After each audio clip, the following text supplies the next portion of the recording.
In today's video, I'm going to teach you how to integrate ClickUp with Microsoft Teams. Connecting these two tools lets you bring your tasks and conversations into one place, so you can stay on top of work without constantly switching tabs.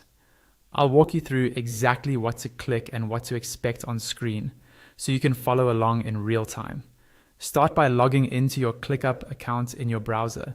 Make sure you're using the workspace where you actually manage your tasks and projects, since the integration will connect to that specific workspace.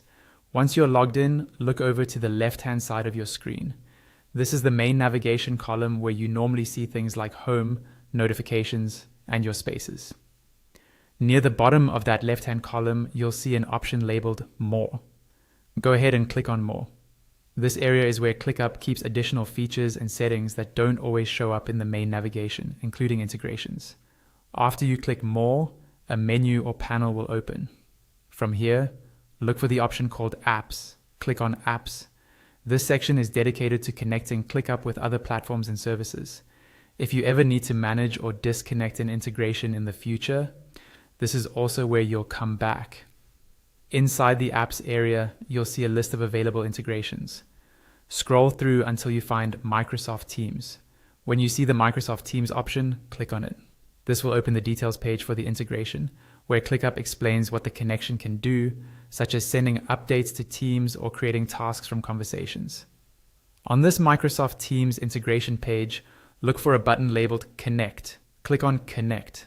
This is what starts the actual linking process between your ClickUp workspace and your Microsoft Teams account. As soon as you click Connect, you'll be redirected to a Microsoft login page in a new tab or window. Here, you'll see a field asking for your Microsoft account email.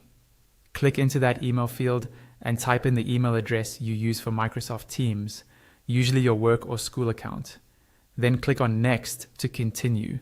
From here, Microsoft may ask you for your password, and if your organization uses it, an authentication step like a code or an app approval. Just follow the usual login prompts. Once you've completed the sign-in, Microsoft will confirm the permissions, and then you'll be redirected back